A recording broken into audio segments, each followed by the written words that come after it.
Hello! ഹെഡ്മിയിൽ നടന്ന YouTube ചാനലിലേക്ക് എല്ലാവർക്കും സ്വാഗതം. ഞാൻ ബെൻസി. എല്ലാവർക്കും സുഖമല്ലേ? അപ്പോൾ ഇന്നത്തെ നമ്മുടെ വീഡിയോ എന്ന് പറയുന്നത് 4 ഹെൽത്തി ആയിട്ടുള്ള ബ്രേക്ക്ഫാസ്റ്റ് ആണ് കാണിക്കുന്നത്. അതിൽ 3 ഓട്സിൻ്റെതും ഒരെണ്ണം നമ്മുടെ നാടൻ ബ്രേക്ക്ഫാസ്റ്റും. ഓട്സിൻ്റെതിന് ഞാൻ എടുത്തിരിക്കുന്നത് ഡിസാനോയുടെ ഓട്സ് ആണ്. ഞാൻ എല്ലാ വീഡിയോയിലും എടുക്കുന്നതാണ്. നല്ല ഫൈബറും പ്രോട്ടീനും അടങ്ങിയിട്ടുള്ളതാണ്. അതുപോലെ തന്നെ പലർക്കും ഈ ഓട്സ് യൂസ് ചെയ്യുമ്പോൾ നെഞ്ചരിച്ചിലുണ്ടാവാറുണ്ട്. അങ്ങനെയുള്ളവർക്ക് നല്ലൊരു ഓപ്ഷനാണ് ഡിസാനോടെ ഈ ഓട്സ്. അതുപോലെ നട്ട്സും എടുത്തിട്ടുണ്ട്. നല്ല ക്വാളിറ്റി നട്ട്സ് ആണേ. അപ്പൊ എന്ത് ബ്രേക്ക്ഫാസ്റ്റ് ഉണ്ടാക്കണമെന്ന് ഇന്ന് സംശയിച്ചിരിക്കുന്നവർക്ക് വേണ്ടിയാണ് ഇന്ന് ഇങ്ങനെ ചെയ്യാൻ തീരുമാനിച്ചത്. ഇതിൽ 2 റെസിപ്പി ഞാൻ നേരത്തെ ഷെയർ ചെയ്തിട്ടുള്ളതാണ്. കാണാത്തവരുണ്ടെങ്കിൽ കാണാൻ വേണ്ടി ബ്രേക്ക്ഫാസ്റ്റിന്റെ പ്രത്യേകം വീഡിയോ തയ്യാറാക്കിയതുകൊണ്ട് ഇതിൽ ആഡ് ചെയ്തതാണേ. എനിക്ക് വളരെ ഇഷ്ടപ്പെട്ട റെസിപ്പികളാണ് ഇത് 4 അപ്പൊ ബ്രേക്ക്ഫാസ്റ്റ് മാത്രമായി സെർച്ച് ചെയ്യുന്നവരുണ്ടെങ്കിൽ അവർക്ക് വേണ്ടിയാണ് ഇതിങ്ങനെ എല്ലാം കൂടെ ഉൾപ്പെടുത്തി ചെയ്തിട്ടുള്ളത്. അപ്പൊ നേരെ വീഡിയോയിലോട്ട് പോകാം.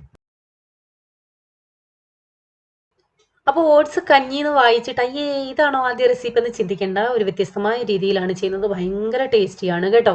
എല്ലാവർക്കും ഇഷ്ടപ്പെടും. അതിന് വേണ്ടി കുറച്ച് ബദാം ഞാൻ എടുത്തിട്ടുണ്ട്. ഇത് ബദാം അത്യാവശ്യമാണ് കേട്ടോ. അതാണ് നമ്മുടെ ടേസ്റ്റ് കൂട്ടുന്ന ഘടകം. അത് ആദ്യം നിങ്ങൾക്ക് രാവിലെ ബ്രേക്ക്ഫാസ്റ്റ് ഉണ്ടാക്കാനായിട്ട് ചിന്തിക്കുന്നുവെങ്കിൽ രാത്രിയിൽ തന്നെ കുറച്ച് ബദാം എടുത്ത് വെള്ളത്തിലിട്ട് കുതിർക്കാനായിട്ട് വെക്കണം. അതല്ല മറന്നു പോയെങ്കിൽ നമ്മൾ രാവിലെ എണീറ്റിട്ട് ചൂട് വെള്ളത്തിൽ ഇട്ട് വെച്ചാൽ മതി. ഒരു മണിക്കൂറൊക്കെ ആകുമ്പോഴത്തേക്ക് നന്നായിട്ട് കുതിർന്ന് കിട്ടും. പിന്നെ കുറച്ച് റൈസിൻസും എടുത്തിട്ടുണ്ട്. അപ്പൊ ഞാൻ ഈ ബദാം നേരത്തെ കുതിർത്ത് വെച്ചതാണേ. പിന്നെ നമുക്ക് വേണം, ഞാനിവിടെ അരക്കപ്പ് ഓട്സ് ആണ് എടുത്തിരിക്കുന്നത്. അത് നമ്മുടെ ഇഷ്ടം അനുസരിച്ച് എടുക്കാം എത്ര വേണമെന്നുള്ളത്. ഇനി നമുക്ക് ഒരു പാൻ വെച്ച ശേഷം അതിലേക്ക് കുറച്ച് വെള്ളം ചേർത്ത് കൊടുക്കുക. അതായത് നമുക്ക് എത്ര വെള്ളം വേണോ, അതായത് നമ്മുടെ കഞ്ഞി എത്രത്തോളം ലൂസായിട്ട് വേണോ അതനുസരിച്ച് വെള്ളം ചേർക്കാമേ. വെള്ളം ഒഴിച്ച ശേഷം അതൊന്ന് ചൂടായി കഴിഞ്ഞാൽ നമുക്ക് ഇതിലേക്ക് എടുത്ത് വെച്ചിരിക്കുന്ന ഓട്സ് ഇട്ട് കൊടുക്കാം. എന്നിട്ട് നന്നായിട്ടൊന്ന് ഇളക്കാം. ലേശം ഉപ്പ് ചേർക്കാം. ഞാനിവിടെ ഉപ്പ് കുറച്ചതിൻ്റെ കാരണം ഞാൻ ലേശം ശർക്കര ചേർക്കുന്നുണ്ട്.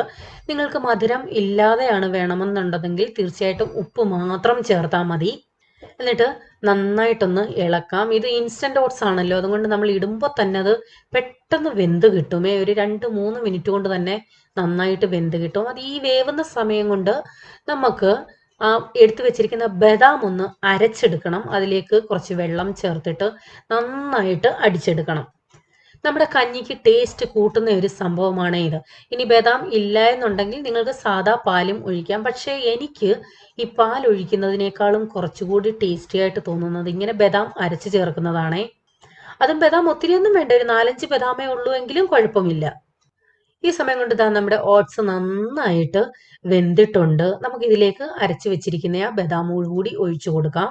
എന്നിട്ടൊന്ന് നല്ലതുപോലെ ഇളക്കി യോജിപ്പിക്കാം. ഞാൻ പറഞ്ഞു നമുക്ക് എത്രയാണ് വെള്ളം വേണ്ടതെന്ന് മനസ്സിലാക്കി അതനുസരിച്ച് വെള്ളം ചേർക്കാം. അല്ലെങ്കിൽ ഈ അരച്ചെടുത്ത ബദാമിനകത്ത് വെള്ളം മിക്സ് ചെയ്ത് ഒഴിക്കാം. എത്രയൊക്കെ ആയാലും നമ്മൾ വെള്ളം കൂട്ടിയെടുത്താൽ ഇത് ഇത്തിരി തണുക്കുമ്പോൾ നല്ല കട്ടിയാവും. അത് മാത്രമല്ല ഇത് ചൂടോടെ കഴിക്കാനാണ് ടേസ്റ്റും. ഇനി ഇതിലേക്ക് ചേർക്കുന്നത് ലേശം കറുകപ്പട്ട പൊടിച്ചതാണ്. ഒത്തിരി വേണ്ട, ഒരു 2-3 നുള്ളു മതിയേ. ഇനി ഞാൻ ഇതിലേക്ക് ലേശം ശർക്കര ചേർക്കുന്നുണ്ട്. നിങ്ങൾക്ക് തേനാണ് ചേർക്കേണ്ടതെന്നുണ്ടെങ്കിൽ ഇത് നന്നായിട്ട് തണുത്ത ശേഷം മാത്രമേ തേൻ ചേർക്കാവൂ കേട്ടോ. ഞാൻ ലാസ്റ്റ് ലേശം റൈസിൻസ് ചേർക്കുന്നുണ്ട്. ഇത് നിർബന്ധമില്ല, നിങ്ങളുടെ കയ്യിൽ ഉണ്ടെന്നുണ്ടെങ്കിൽ റൈസിൻസ് ചേർക്കാം. അണ്ടിപ്പരിപ്പ് ഉണ്ടെങ്കിൽ അത് ചേർക്കാം. നമുക്ക് ഇഷ്ടമുള്ള രീതിയിൽ ഇതിനെ മാറ്റാം. അപ്പോൾ നമ്മുടെ ടേസ്റ്റി ആയിട്ടുള്ള ഓട്സ് കഞ്ഞി റെഡി ആയിട്ടുണ്ട്. ഇതുവരെ ഇങ്ങനെ ചെയ്തിട്ടില്ലാത്തവര് ഒരു പ്രാവശ്യമെങ്കിലും ബദാം ഇങ്ങനെ അരച്ച് ചേർത്തൊന്ന് ചെയ്ത് നോക്കണേ.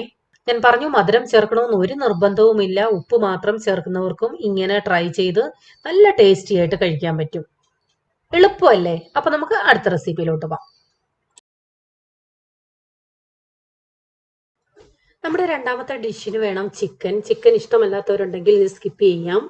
അധികം വേണ്ട, 2-3 കഷ്ണം ചിക്കൻ എടുത്ത് ലേശം വെള്ളം ഒഴിച്ച് അതിനകത്തേക്ക് കുറച്ച് ഉപ്പും കുരുമുളക് പൊടിയും ഇഞ്ചി പേസ്റ്റും ഇട്ട് നന്നായിട്ടൊന്ന് മിക്സ് ചെയ്തിട്ടൊന്ന് വേവിച്ചെടുക്കാം. വെള്ളം കൂടിപ്പോയെന്ന് പറഞ്ഞ് വിഷമിക്കണ്ട. ഇത് വെള്ളം നമുക്ക് ഇനി യൂസ് ചെയ്യാനുള്ളതാണേ.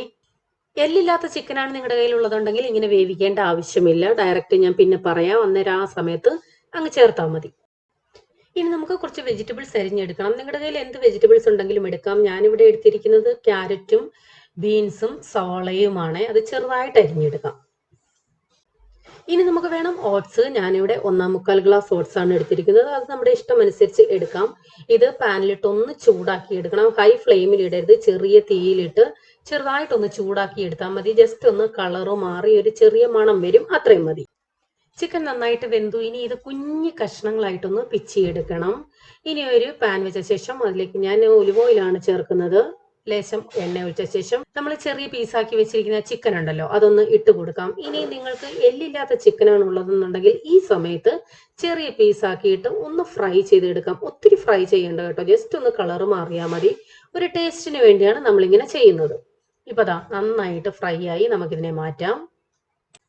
ഇനി നമുക്ക് അതേ ഓയിലിലേക്ക് തന്നെ അരിഞ്ഞു വെച്ചിരിക്കുന്ന വെജിറ്റബിൾസ് ഇട്ടൊന്ന് ചെറുതായിട്ടൊന്ന് വഴറ്റണം. ആവശ്യത്തിന് ഉപ്പും ചേർത്ത് കൊടുക്കാം. ഓൾറെഡി നമ്മുടെ ചിക്കൻ ഉപ്പുണ്ട്, ചിക്കൻ സ്റ്റോക്ക് നമ്മൾ യൂസ് ചെയ്യുന്നുണ്ട്, അതിനും ഉപ്പുണ്ട്. അതൊക്കെ ശ്രദ്ധിച്ച് ഉപ്പിടാവേ. ഇത് ഒത്തിരി അങ്ങ് വഴറ്റണ്ട, കാരണം ഇനി ഓട്സിൽ കിടന്നും വേവാനുള്ളതാണ്. ഇതിലേക്ക് നമുക്ക് മസാല ഇട്ട് കൊടുക്കാം. മഞ്ഞൾപ്പൊടി, 1/2 ടീസ്പൂൺ മല്ലിപ്പൊടി, 1/2 ടീസ്പൂൺ പച്ചമുളക് ചതച്ചതാണ് ഞാൻ ചേർക്കുന്നത്. അതിന് പകരം പച്ചമുളക് വേണമെങ്കിലും അരിഞ്ഞിടാമേ. പിന്നെ ഒരു മണത്തിനും ഒരു ചെറിയ ടേസ്റ്റിനും വേണ്ടി ബിരിയാണി മസാലയാണ് ഞാൻ ചേർക്കുന്നത്. നിർബന്ധമില്ല, ഇതുണ്ടെങ്കിൽ എടുക്കാം. 1 ടീസ്പൂൺ ഞാൻ ഇടുന്നുണ്ട്. ഇല്ല എന്നുണ്ടെങ്കിൽ ഗരം മസാല ചേർത്താലും മതി. ഇതൊന്ന് നന്നായിട്ട് വഴണ്ട ശേഷം നമ്മൾ റോസ്റ്റ് ചെയ്ത് വെച്ചിരിക്കുന്ന ഓട്സ് ഇതിലേക്ക് ഇട്ട് കൊടുക്കാം. നന്നായി ഇളക്കി യോജിപ്പിച്ച ശേഷം നമുക്കിതിലേക്ക് വെള്ളം ചേർത്ത് കൊടുക്കണം. ആദ്യം ആ ചിക്കൻ സ്റ്റോക്ക് ഒഴിച്ചു കൊടുക്കാം. അതിനുശേഷം ആവശ്യത്തിന് വെള്ളം ഒഴിച്ചു കൊടുക്കാം. കുറേശ്ശെയായി വെള്ളം ഒഴിച്ചൊന്ന് ഇളക്കി കൊടുത്തുകൊണ്ടേ ഇരിക്കണം. അപ്പോഴത്തേക്ക് ഓട്സിൽ ആ വെള്ളം ഒന്ന് പിടിക്കും. അതിനുശേഷം നമ്മൾ ഒഴിച്ച വെള്ളം ഇതുപോലെ ഓട്സിന്റെ മുകളിൽ കിടക്കണം. അതാണ് വെള്ളത്തിന്റെ പരുവം. ഒത്തിരി അങ്ങ് വെള്ളം വേണ്ട, ഇതുപോലെ മുകളിലൊന്ന് പറ്റിക്കിടന്നാൽ മതി. അതിനുശേഷം ചെറു തീയിൽ നമുക്ക് അടച്ചു വെച്ച് വേവിക്കാം. കാരണം ഇൻസ്റ്റന്റ് ഓട്സ് ആണ്, പെട്ടെന്ന് വേവുന്നതുമാണ്. ചെറു തീയിലാണ് ഇട്ടിരുന്നത്. ഇപ്പൊ നന്നായിട്ട് വെന്തിട്ടുണ്ട്. നന്നായിട്ടൊന്ന് മിക്സ് ചെയ്യാം. ഇനി ഇതിലേക്ക് നമുക്ക് ഫ്രൈ ചെയ്ത് വെച്ചിരിക്കുന്ന ചിക്കൻ ഇട്ട് നല്ലതുപോലെ ഒന്ന് ഇളക്കി കൊടുക്കുക. അത്യാവശ്യം നല്ല സ്പൈസിയാണിത്. അതുപോലെ തന്നെ ചിക്കൻ സ്റ്റോക്ക് വെച്ചത് കൊണ്ട് തന്നെ അതിന്റെ പ്രത്യേക ഒരു രുചിയുണ്ട്. ഇപ്പൊ നിങ്ങൾ വിചാരിക്കും ഇത് കുഴഞ്ഞിരിക്കുവാണല്ലോ, ഒന്ന് പേടിക്കണ്ട. ഇത് നമ്മൾ കുറച്ച് കഴിയുമ്പോൾ, ഒന്ന് തണുത്ത് കഴിയുമ്പോൾ നല്ല ആ വെള്ളമൊക്കെ അങ്ങ് വറ്റുമേ. അപ്പൊ ഇതുവരെ ട്രൈ ചെയ്തിട്ടില്ലാത്തവർ ഇങ്ങനെ ഒന്ന് ഉണ്ടാക്കി നോക്കണം കേട്ടോ. നല്ല ഹെൽത്തിയുമാണ്, നല്ല ടേസ്റ്റിയുമാണ്. അപ്പൊ നമ്മുടെ രണ്ടാമത്തെ വിഭവവും റെഡിയായി. നമ്മുടെ മൂന്നാമത്തെ ഡിഷിന് ആദ്യം കുറച്ച് വെജിറ്റബിൾസ് നമുക്കൊന്ന് ചോപ്പ് ചെയ്തെടുക്കണം. ആദ്യം ഞാൻ ഒരു സവാളയും 3 പച്ചമുളകും ആണ് ചോപ്പ് ചെയ്തെടുക്കുന്നത്.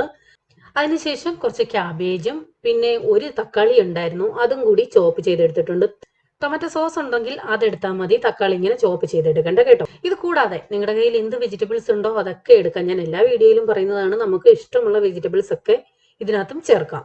ഇനി നമ്മുടെ മെയിൻ ഇൻഗ്രീഡിയന്റ് ഓട്സ് ആണ്. ഞാനിവിടെ 1 കപ്പ് ഓട്സ് ആണ് എടുത്തിരിക്കുന്നത്.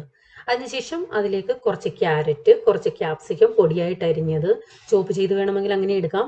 പിന്നെ കുറച്ച് കറിവേപ്പില, മല്ലിയില ഉണ്ടെങ്കിൽ അതുകൂടി ഇടാം. പിന്നെ എടുത്തിരിക്കുന്നത് 2 കോഴിമുട്ട. ഇത് നാടൻ കോഴിമുട്ടയാണ് കേട്ടോ. ഏത് കോഴിമുട്ട ആയാലും മതി, നാടൻ തന്നെ വേണമെന്ന് നിർബന്ധമൊന്നുമില്ല. പിന്നെ കുറച്ച് ഉപ്പ് കൂടി ചേർക്കാം. ഇനി നമുക്കിതിലേക്ക് 1/2 ടീസ്പൂൺ ഇഞ്ചി പൊടിയായി കൊത്തിയരിഞ്ഞത് അത് ചേർത്തിട്ടുണ്ട്. പിന്നെ 1/2 ടേബിൾ സ്പൂൺ മുളക് പൊടി, നമ്മൾ ഓൾറെഡി പച്ചമുളക് ചേർത്തിട്ടുണ്ട്. 1/2 ടീസ്പൂൺ മഞ്ഞൾപ്പൊടി, 1/2 ടേബിൾ സ്പൂൺ മല്ലിപ്പൊടി, ഒരു 2 നുള്ള് കായം. അത് നമുക്ക് അസിഡിറ്റി സംബന്ധമായിട്ടുള്ള പ്രശ്നങ്ങൾ അവോയ്ഡ് ചെയ്യാൻ വേണ്ടിയാണ്. പിന്നെ 1/2 ടീസ്പൂൺ ഗരം മസാല. ഈ ഗരം മസാല നിങ്ങളുടെ കയ്യിലില്ല എന്നുണ്ടെങ്കിൽ ചിക്കൻ മസാല, മീറ്റ് മസാല, ബിരിയാണി മസാല, നമുക്കൊരു ടേസ്റ്റിനും മണത്തിനും വേണ്ടിയാണ് ഇത് ചേർക്കുന്നത്. കുരുമുളക് പൊടി ഉണ്ടെങ്കിൽ ഒരു 1/2 ടീസ്പൂൺ അതും ചേർക്കാം. ഇനി അല്പാൽപമായി വെള്ളം ചേർത്ത് നമുക്ക് നന്നായിട്ട് മിക്സ് ചെയ്യണം. ദോശമാവ് പോലെ ഒത്തിരി അങ്ങ് ലൂസ് ആവണ്ട, നമുക്ക് അല്പം കട്ടിക്ക് തന്നെ വേണം ഈ ബാറ്റർ എടുക്കാനായിട്ട്. കുറേശ്ശെ വെള്ളം ഒഴിച്ച് ഇളക്കി കൊടുത്തോണ്ടേയിരിക്കണം, കാരണം ഈ ഓട്സിനകത്ത് ഈ വെള്ളം പിടിക്കും. ഓട്സിനകത്ത് വെള്ളം പിടിച്ചു കഴിഞ്ഞിട്ടാണ് ഇങ്ങനത്തെ പരുവമാവുന്നത്. ഇതാ കണ്ടോ, ഇതാണേ പരുവം. ഇനി നമുക്ക് പാനിൽ ലേശം എണ്ണ ഒഴിച്ച ശേഷം ചെറിയ ചെറിയ പാൻകേക്ക് പോലെ വേണമെങ്കിൽ ഉണ്ടാക്കിയെടുക്കാം, ദോശ പോലെ വലിപ്പത്തിൽ ഉണ്ടാക്കിയെടുക്കാം. ഇനി അതും അല്ല എന്നുണ്ടെങ്കിൽ ഇത് മൊത്തം പാനിൽ ഒഴിച്ച് കേക്ക് പോലെ വേണമെങ്കിലും ഉണ്ടാക്കിയെടുക്കാം. ഞാൻ ചെറിയതായിട്ടാണ് ഉണ്ടാക്കുന്നത്. ഒത്തിരി കട്ടിക്ക് വെക്കരുത്, അതിങ്ങനെ ഉണ്ടെങ്കിൽ വേവില്ല. ഇത് കുറേശ്ശെ ഇട്ട് ചെറിയ ചെറിയ പാൻകേക്ക് പോലെ എടുക്കുന്നതാണ് എനിക്ക് പൊതുവേ ഇത് പൊട്ടിപ്പോവാൻ ചാൻസ് ഉണ്ട്. ഇനി നിങ്ങൾക്ക് ഉണ്ടാക്കുമ്പോൾ പൊട്ടിപ്പോകുന്നു എന്ന് തോന്നുന്നു എങ്കിൽ വേണമെന്നുണ്ടെങ്കിൽ അതിലേക്ക് 2-3 ടേബിൾ സ്പൂൺ മൈദയോ അതുമല്ലെങ്കിൽ 2-3 ടേബിൾ സ്പൂൺ ഗോതമ്പ് പൊടിയോ ചേർത്ത് വേണമെങ്കിലും ഉണ്ടാക്കാം. ഇങ്ങനെ ചെറിയ ചെറിയ പാൻകേക്ക് പോലെ ഉണ്ടാക്കിയെടുക്കാം. വെജിറ്റബിൾസ് ആണെങ്കിലും അധികം വേവാതെ നമുക്ക് കടിക്കാൻ കിട്ടണം. അതാണ് ഇതിന്റെ ടേസ്റ്റ് എന്ന് പറയുന്നത്. ഇനി ഇങ്ങനെ അല്ലാതെ എണ്ണ കുറച്ചല്ലാതെ നിങ്ങൾക്ക് എണ്ണ കൂട്ടി എടുക്കണമെങ്കിൽ അങ്ങനെയും ആകാം. കുറച്ച് എണ്ണ കൂട്ടി ഒഴിച്ച് ഇതുപോലെ ഒരു ഫ്രൈ ചെയ്ത് കിട്ടുന്ന ടേസ്റ്റ് കിട്ടും. അതൊക്കെ നമ്മുടെ ഇഷ്ടമാണ് എങ്ങനെ ചെയ്യണമെന്നുള്ളത്. ഇത് ടൊമാറ്റോ സോസ് കൂട്ടി വേണമെങ്കിൽ അങ്ങനെ കഴിക്കാം. പക്ഷെ എനിക്കിഷ്ടം തൈരിൽ മുക്കി ചൂടോടെ കഴിക്കാനാണ്. അപ്പൊ നമ്മുടെ മൂന്നാമത്തെ ഡിഷും റെഡിയായി. നല്ല ടേസ്റ്റി ആയിട്ടുള്ള സംഭവം അല്ലേ? അപ്പൊ അടുത്തതെന്ന് പറയുന്നത് നമ്മുടെ നാടൻ ഡിഷാണ് മസാല ഇഡലി. ബിജീസ് കിച്ചൺ എൻ്റെ ചേച്ചിയുടെ ചാനലാണ്. അത് കാണുന്നവർക്ക് ഈ ഡിഷ് വളരെ പരിചയമുള്ള ഒരു ഡിഷാണ്. നമ്മുടെ ചാനലിൽ ആദ്യമായിട്ടാണ് കേട്ടോ. ഇവിടെ വന്ന ശേഷം എനിക്കൊന്ന് ഉണ്ടാക്കി തന്നു. എനിക്ക് ഒത്തിരി ഇഷ്ടപ്പെട്ടു. അങ്ങനെ അപ്പോൾ വിചാരിച്ചെങ്കിൽ വീഡിയോ എടുക്കാമെന്ന്. ഇത് ആദ്യത്തെ ഒരു ട്രിപ്പ് ഇഡലി ഉണ്ടാക്കി കഴിഞ്ഞു കേട്ടോ. അതാണ് ആ പാത്രം അങ്ങനെ ഇരിക്കുന്നത്. നമുക്ക് കുഞ്ഞു കുഞ്ഞു ഇഡലികളാണ് വേണ്ടത്. വലിയ ഇഡലിയിൽ ചെയ്താൽ ടേസ്റ്റ് കാണില്ല. വലിയ ഇഡലി കട്ട് ചെയ്തുണ്ടാക്കിയാലും അത്ര ടേസ്റ്റ് കിട്ടില്ല. ചെറിയ ഇഡലിയിൽ തന്നെ ഉണ്ടാക്കുന്നതാണ് ടേസ്റ്റ്. അപ്പോൾ ആദ്യം ഇഡലികൾ ഉണ്ടാക്കി മാറ്റാം. അപ്പോൾ നമ്മൾ വെളിച്ചെണ്ണയിലാണ് ഉണ്ടാക്കുന്നത്. വെളിച്ചെണ്ണയിൽ ഉണ്ടാക്കുന്നതാണ് ടേസ്റ്റ്.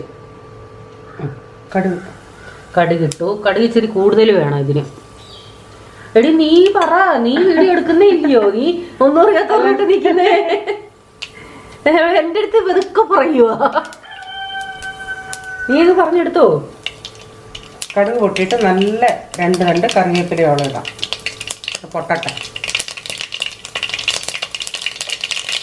കടുക് പൊട്ടിക്കഴിഞ്ഞ് തീ ഒന്ന് ഇച്ചിരി കുറച്ചേരെ കറിവേപ്പില ഇടുമ്പോൾ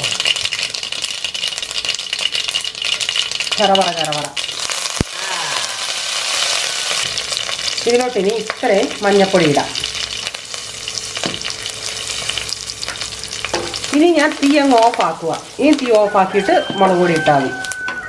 അപ്പൊ ബിജീസ് കിച്ചണിന്റെ ആരെങ്കിലും ഇവിടെ ഉണ്ടെങ്കിൽ നിങ്ങൾ ആരെങ്കിലും ഇത് ട്രൈ ചെയ്തിട്ടുണ്ടോ എന്നൊന്ന് കമന്റ് ഇടണേ. നമ്മൾ ഇഡലി മാവിൽ ഉപ്പിട്ടതാ, എന്നാലും ഒരു നുള്ള് ഉപ്പൂടെ. ഇനി ഇഡലി പറക്കിയിട്ട് കൊടുക്കാം. നമ്മൾ സാധാരണ സാമ്പാർ ചമ്മന്തിയൊക്കെ കൂട്ടി കഴിക്കുമ്പോൾ ഇഡലി നല്ല സോഫ്റ്റ് വേണോ അല്ലേ? അത്ര ഉഴുന്ന് നമുക്കിതിന് വേണ്ട. ഇഡലി കുഞ്ഞുങ്ങൾ, ഇഡലിയുടെ കുഞ്ഞുങ്ങൾ. എന്നിട്ട് ഇതുകൊണ്ട് നമ്മൾ ഇളക്കുമല്ല ആദ്യം ചെയ്യുന്നത്. ഇങ്ങനെ എടുത്ത് കൊടയവ, എന്നിട്ട് ഇങ്ങനെയും കൂടെ ആക്കണം. അപ്പം മസാലയൊക്കെ ആ ഇഡലിക്കകത്തങ്ങ് പിടിക്കും.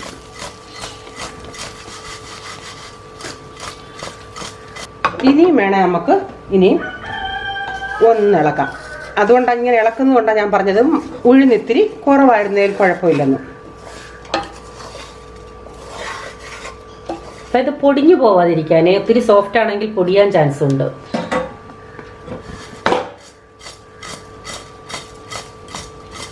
കുഞ്ഞുങ്ങൾക്ക് ടിഫിനൊക്കെ കൊടുത്തു വിടുമ്പോൾ നമുക്കൊരു ടെൻഷൻ ഇല്ല. വേറെ കറി കൊടുത്തു വിടും, അത് മറിഞ്ഞു പോവും. ഇനി ഇതൊരു 2 മിനിറ്റ് അടച്ചിരിക്കുമ്പോൾ ഒന്നുകൂടെ നല്ല അതിൻ്റെ ഫ്ലേവറൊക്കെ ഇറങ്ങി. ഞാൻ ഒരെണ്ണം എടുത്തൊന്ന് കഴിക്കട്ടെ. കാണുന്നവർ വിചാരിക്കും എന്തോ ആക്രാന്തം തോന്നുന്നു. കഴിച്ചു നോക്കട്ടെ ആയിരുന്നു.